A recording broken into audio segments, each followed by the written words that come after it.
Are Hunter Greene and Nick Lodolo pushing each other to be better pitchers? Just how good is Jose Barrero? Larry Ward, the voice of the Chattanooga Lookouts, answers all that and more on today's Locked On Reds. Let's go. You are Locked On Reds, your daily Cincinnati Reds podcast, part of the Locked On Podcast Network, your team every day. Thanks for making Locked On Reds your hashtag first listen of the day. We are free and available on all platforms. I'm your host, Jeff Carr, alongside co-host Stephen Offenbaker, and we are the Reds addicts who have turned our addiction into information for you. On today's podcast, Hunter Greene and Nick Lodolo are poised to be big contributors to the Reds pitching staff in 2022. Larry Ward, play-by-play voice of the Chattanooga Lookouts, is here to talk about them and other exciting players for the Reds' future. Let's jump into that conversation.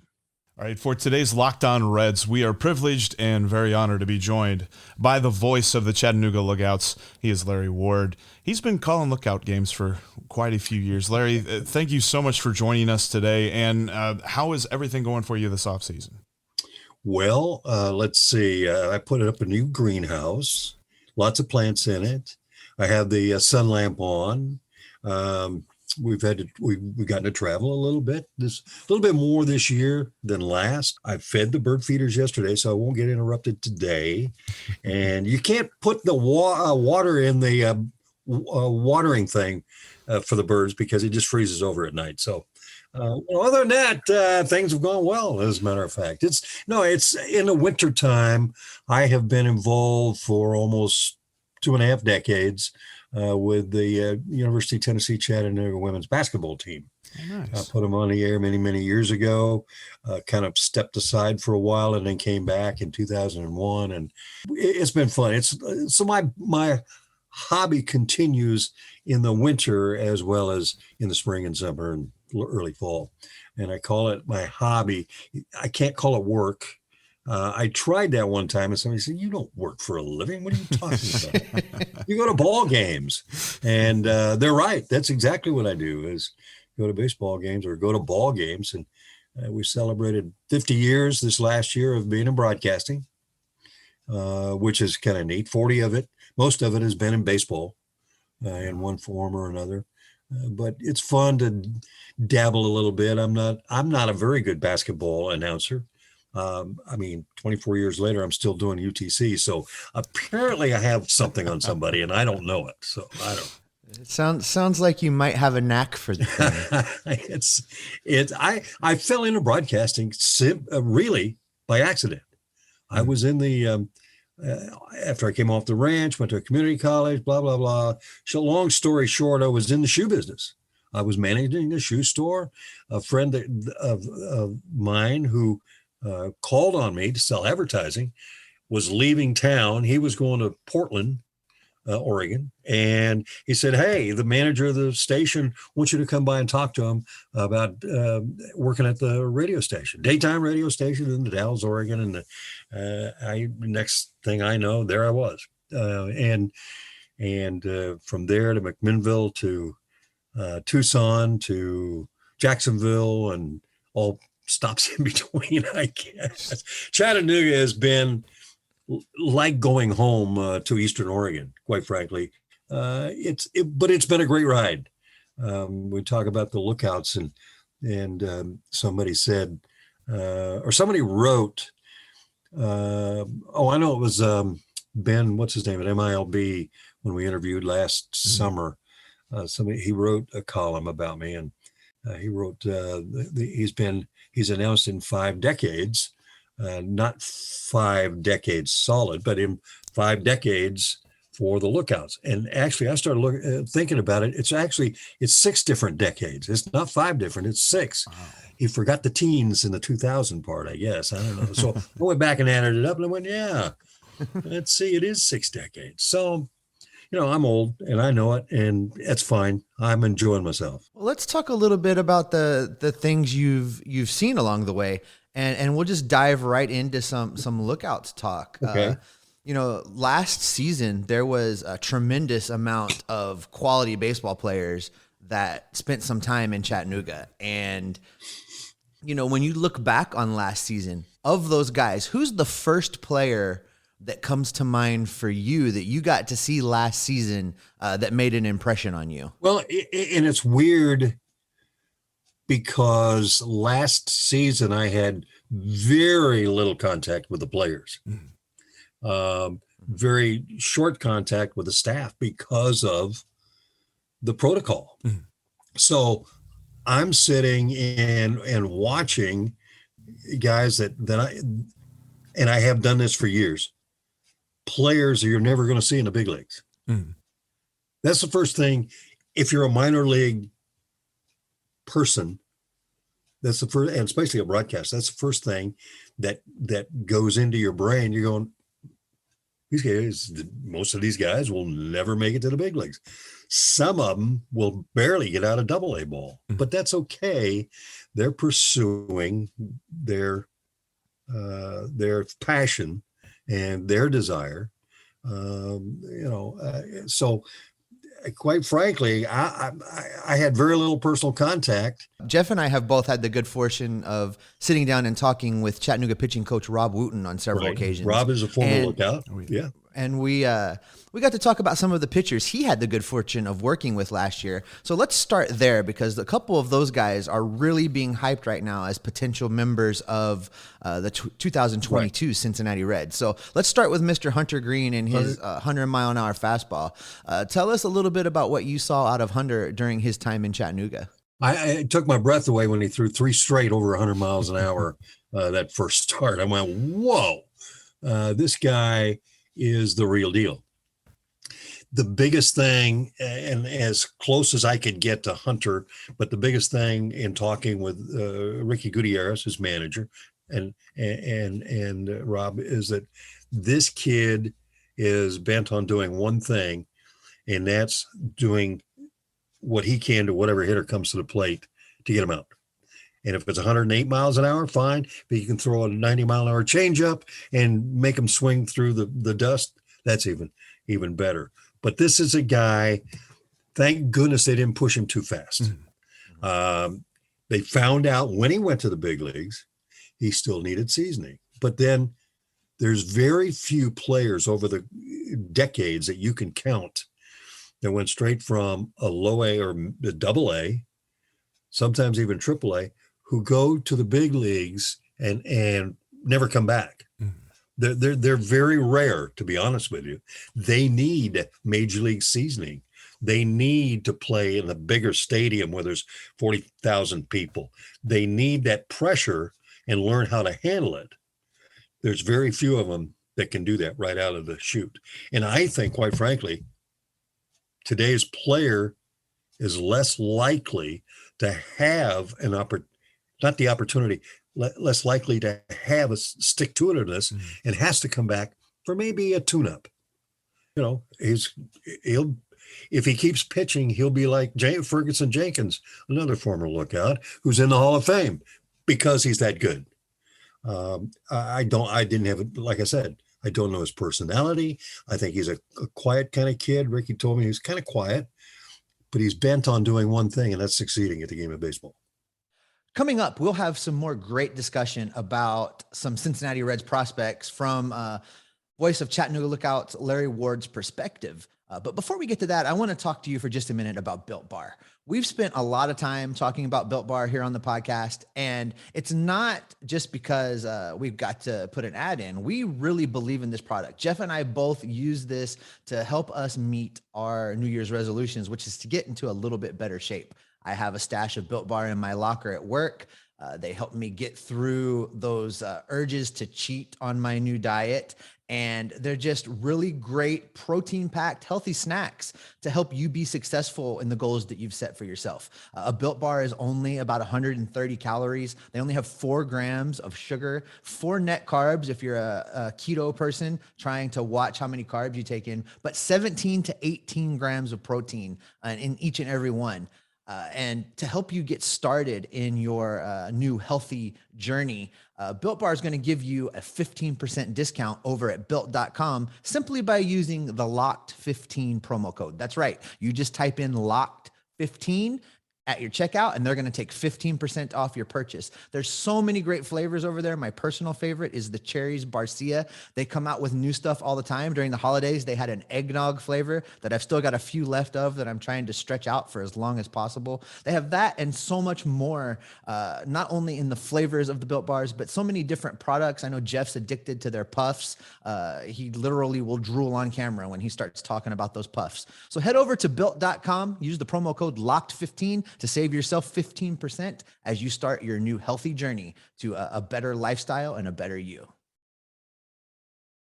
All right, let's get back into our conversation with Larry Ward as we learn lots about the many talented players that have headed through Chattanooga on their journey to Cincinnati.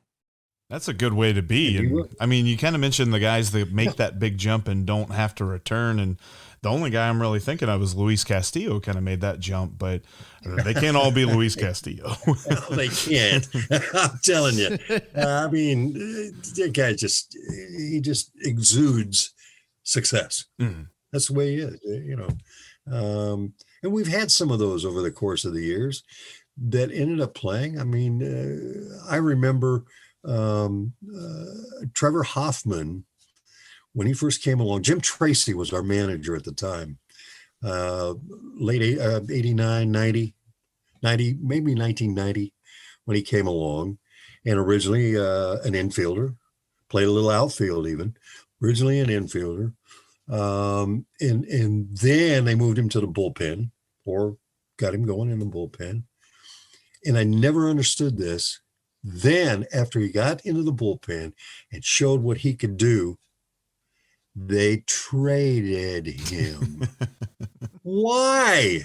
Sounds familiar. I mean, no, you can't see 22 years down the road, but why? His arm was unbelievable. Mm-hmm.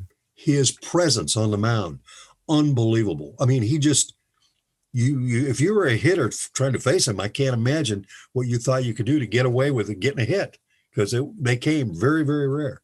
And of course, he goes on to San Diego, and the rest is history. And you know, we're kind of hoping. I think I think this year there was some discussion, maybe getting him to come to Chattanooga for a Trevor Hoffman night type of thing or whatever. I don't know. Yeah. So Steve mentioned Hunter Greene, the other guy that we're really looking forward to seeing. I got the chance to watch him pitch one time up in Dayton. Is Nick Lodolo. And he seems like he's got a good command of the strike zone, at least what I've gotten to see in the minor leagues. And it seems like he's a very smart pitcher. Is that the impression that you got of him? Oh, he's intelligent beyond what a pitcher should be, or a player probably should be.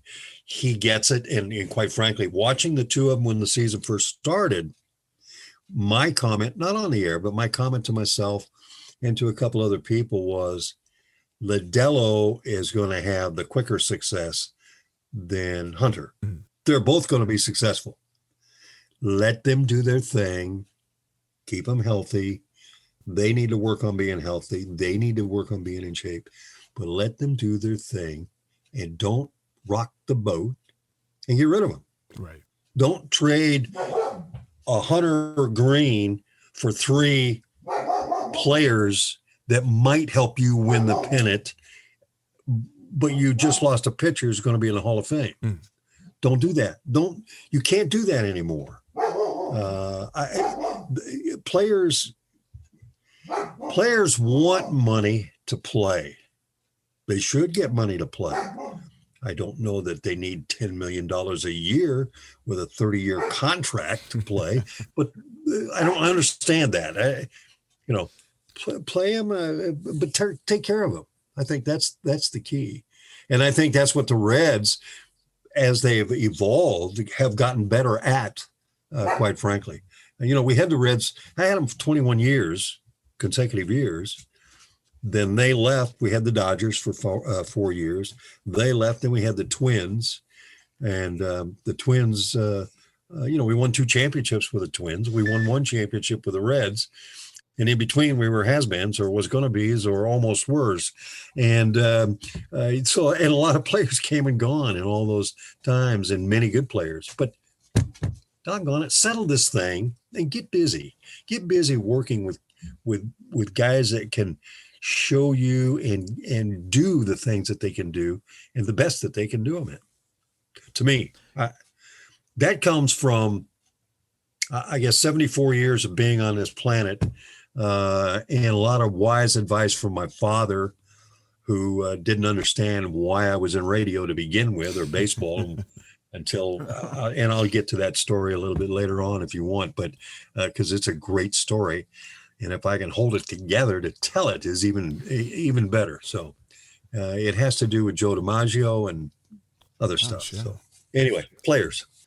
Just finishing up the thought then on Greene and Lodello. Right.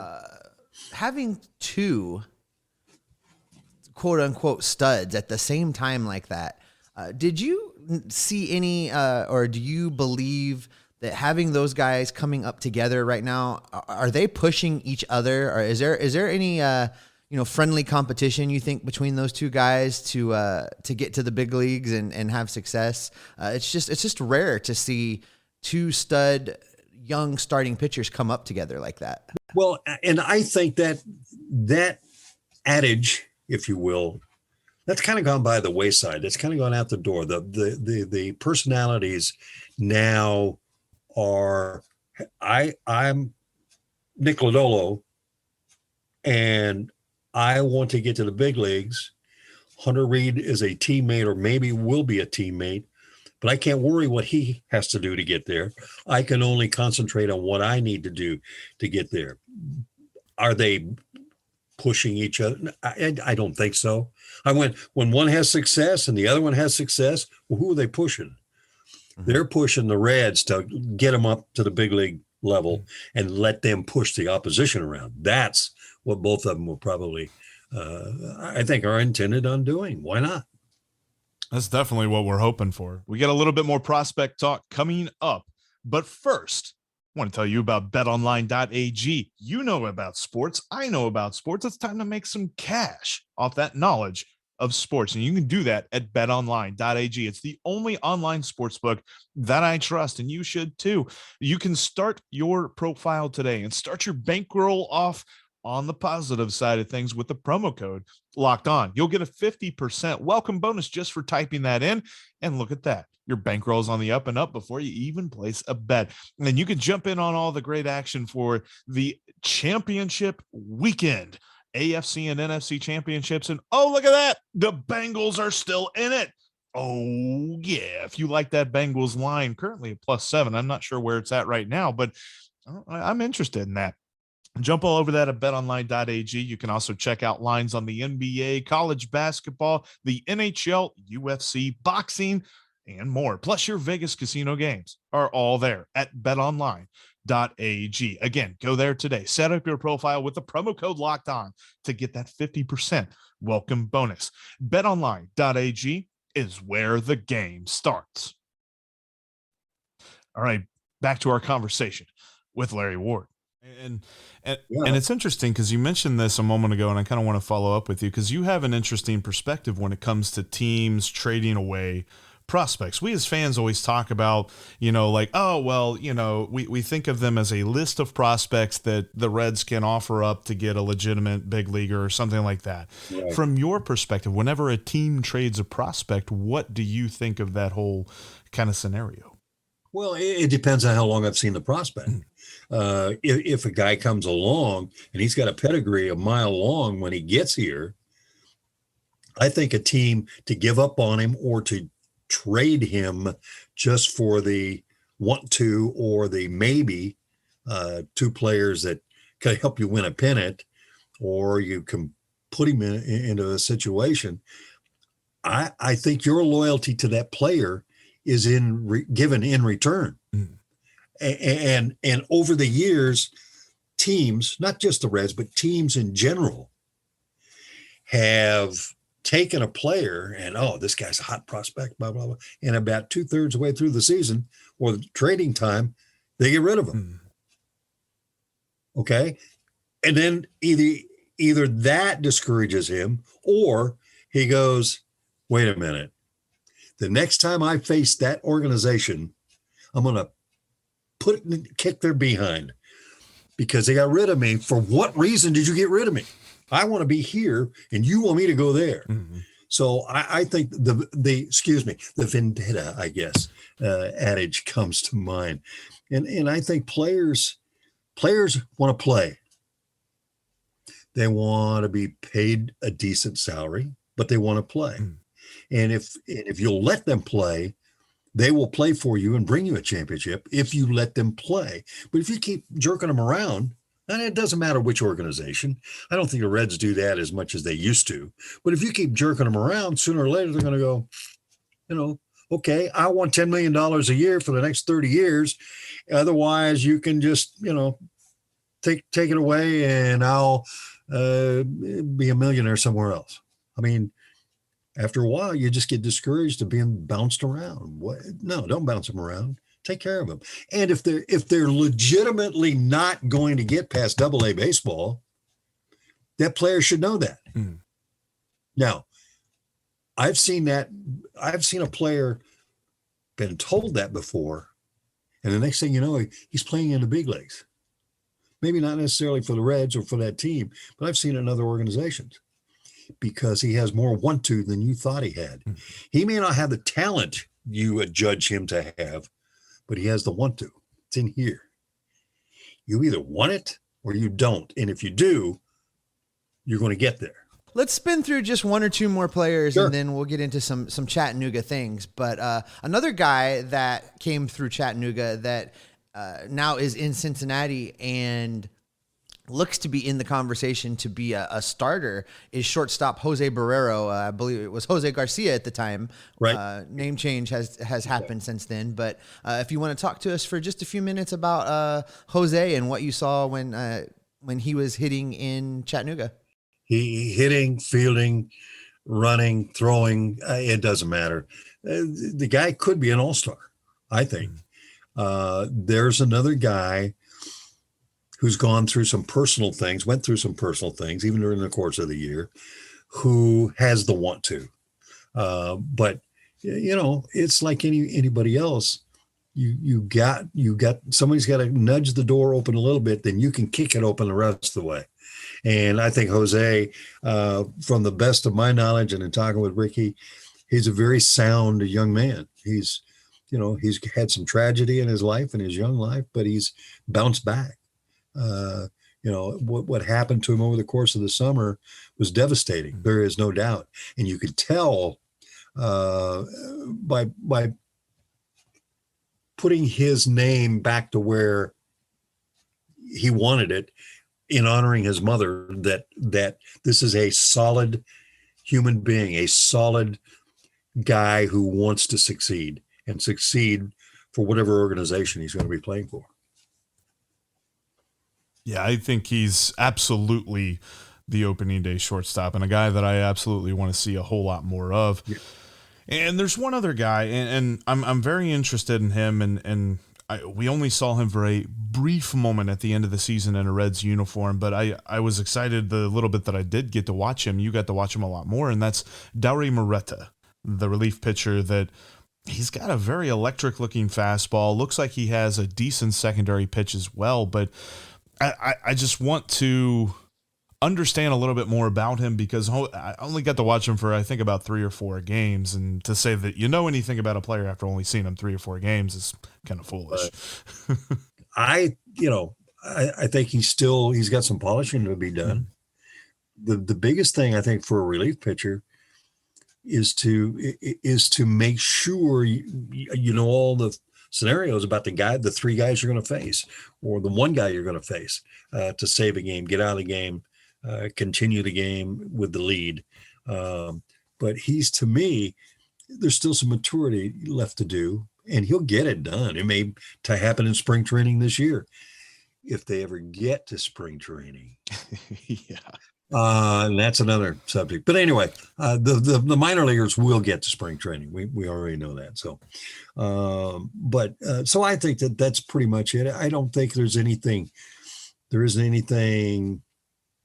Supermanish about him. There isn't anything Lois Lane about him either. He's going to be okay. I think he just needs some more experience.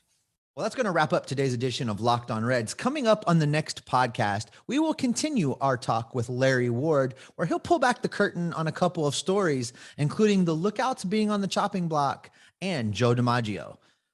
Thanks for making Locked On Reds your first listen of the day. Now make Locked On Bets your second listen. Hugh and Lee Sterling give you the information you need to turn your sports knowledge into some cash at betonline.ag every single day.